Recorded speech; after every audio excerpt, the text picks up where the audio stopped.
I had an in-the-money covered call this week, and I had a choice: take the gains or take the income. This is my current situation with NVDA.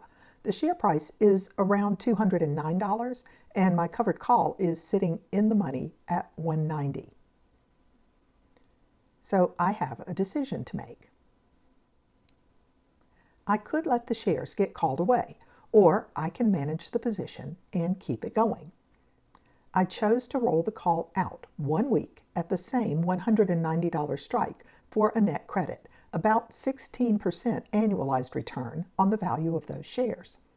And the goal this week wasn't to chase upside or try to recover missed capital gains.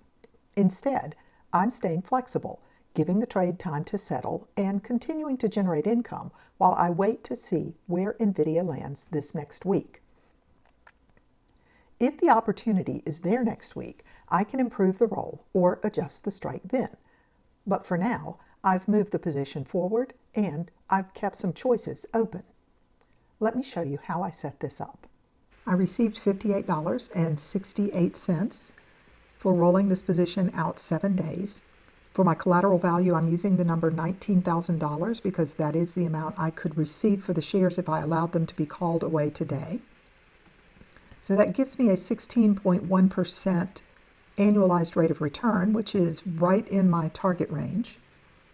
The current share price is about $209.70, and the call that I rolled 7 days ago is now closed. Quick aside. Earlier today, I had a really interesting conversation with Dan Passarelli, author, trader, and mentor to investors. We actually talked through this exact type of roll using the Greeks, delta, theta, and gamma, and how those numbers can help you evaluate decisions like this more precisely. As we talked through these specific rolls, I realized I'm already using the same ideas in my decision making. I'm just not looking at the Greek values directly. So for me, the Greeks may become a shortcut, a way to evaluate the same trades a little faster or a little more clearly. That video is already up, and I've linked it below. If NVDA continues to go up in price, I may not be able to continue rolling this covered call for a meaningful premium. But if it pulls back, I may be able to increase my strike price so that I can set up for better capital gains when I do finally let the shares go. A quick sum of my total expense shows me that this $58.68 in premium doesn't really change my position very much this week. If I divide it by 170 shares, I've reduced my average out-of-pocket cost per share down to $116.89.